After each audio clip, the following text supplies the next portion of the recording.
আসসালামু আলাইকুম রহমতুল্লাহ। এই যে আমাদের বাবুর্চি সুন্দর করে সবার মাঝে খাবার পরিবেশন করতেছে।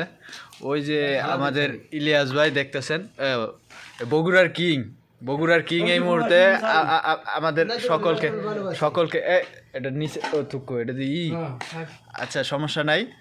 এই সালাদ বেড়ে দিতেছে আমাদের বগুড়ার কিং, ঠিক আছে? তো সবাই এই যে আমাদের বড় ভাই ইলিয়াস ভাই বাড়িতে যাইতেছে, সেই উপলক্ষে আজকের আয়োজন পার্টি। এই যে আমাদের পাঠান ভাই আছে সাথে, এই হ্যাঁ সব বড় ভাই তৌহিদ ভাই আছে, আমিও আছি ক্যামেরার পিছনে, ঠিক আছে? এই যে আরেকজন আছে, এই চ্যানেলের মালিক, ঠিক আছে? চ্যানেলের মালিক। সবাই আরে সাপোর্ট করবেন, বেশি বেশি দোয়া করবেন, ঠিক আছে? সবাই বেশি বেশি লাইক করবেন, কমেন্ট করবেন। আমার বড় ভাই ওই সাইডে চুপচাপ বয়ে রয়েছে। আনোয়ার ভাই হাই দাও সবাই। হ্যাঁ ঠিক আছে, ঠিক আছে। তো